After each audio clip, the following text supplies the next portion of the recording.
அனைவருக்கும் வணக்கம். இன்றைக்கி நமக்கு உணவு கொடுக்குறவங்க செல்வி முருகன் அவங்க கொடுக்குறாங்க. எதுக்காகனா வேலு கல்யாணி அவங்க இறந்து நினைவு தினத்தை முன்னிட்டு நமக்கு உணவு கொடுக்குறாங்க. பவானி சேர்ந்தவங்க உணவு கொடுக்குற செல்வி முருகன் அவர்களுக்கும் திரு கல்யாணி வேலு அவங்களுடைய ஆன்மா சாந்தி அடையும் உணவு கொடுக்குற செல்வி முருகன் அவங்களுக்கு நமது பாச பாசமுதலும் சார்பாக நன்றிகளையும் வாழ்த்துக்களையும் தெரிவிச்சுக்குவோம். வேலு கல்யாணியோட ஆன்மா சாந்தி அடையட்டும். செல்வி முருகன் அவங்க குடும்பத்தோட தொழில் வாழ்க்கையில் அனைத்து செல்வம் பெற்று நீடுகுழி வாழ நமது பாசமுதலும் சார்பாக இறைவன்கிட்ட ஒரு பிரார்த்தனை வச்சுக்கலாம்.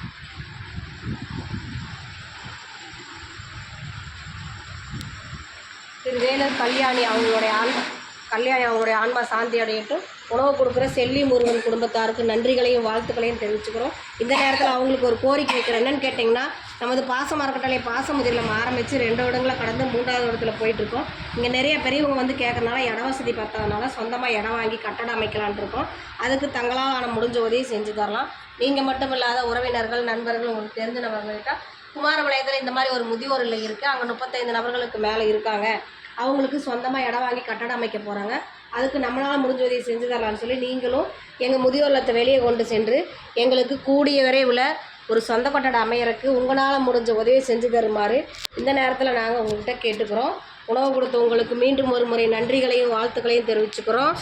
வாழ்க வளத்துடன். இந்த ஸ்பான்சரை நமக்கு வாங்கி கொடுத்தவங்க செவ்வாய்க்கிழமான டிஃபன் கொடுக்குறாங்க பார்த்தீங்களா, அவங்க சரவண பவன் ஹோட்டல் கடை பவானிக்காரர் தான் வாங்கி கொடுத்துருக்காங்க. அவங்களுக்கு இந்த நேரத்தில் நாம் ஒரு நன்றிகளையும் வாழ்த்துக்களையும் தெரிவிச்சுக்கலாம். வாழ்க வளத்துடன்.